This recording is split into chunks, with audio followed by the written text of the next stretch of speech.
வாழ்க்கை கடந்து போகிற இந்த பங்கில் சோர்ந்து போகாத, உன்னை கர்த்தர் நடத்துகிறாரு. இந்த சோர்வுக்கு பின்னாடி தான் உங்கள் சந்ததியின் ஆசீர்வாதத்தை நீ காணப்போகிற. அதனால் ஜெபத்தில் தரித்திருங்கள்.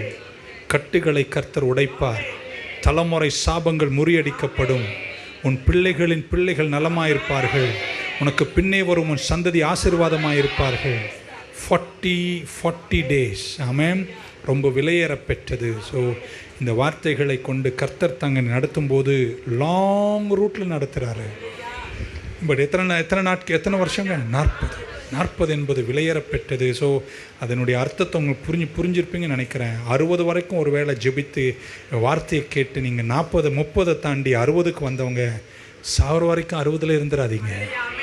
100 காணணும்னா நீங்கள் எதை தாண்டணும்? 40 தாண்டணும். 40 வனாந்தரம், 40 கொஞ்சம் கஷ்டம், 40 ஒரு ப்ராசஸ், 40 ஒரு ப்ரிப்பரேஷன், 40 ஒரு பியூரிஃபிகேஷன், 40 கடவுள் சிலதெல்லாம் உன்னை விட்டு எடுக்கிறாரு, 40 பூச்சிகளை கொல்றாரு, 40 ரொம்ப விலையேற பெற்றது. அந்த நேரம் நீ செதறாம உடையாம தலை நிமிர்ந்து கர்த்தரை நம்பி நம்பிக்கையில தரித்திரு.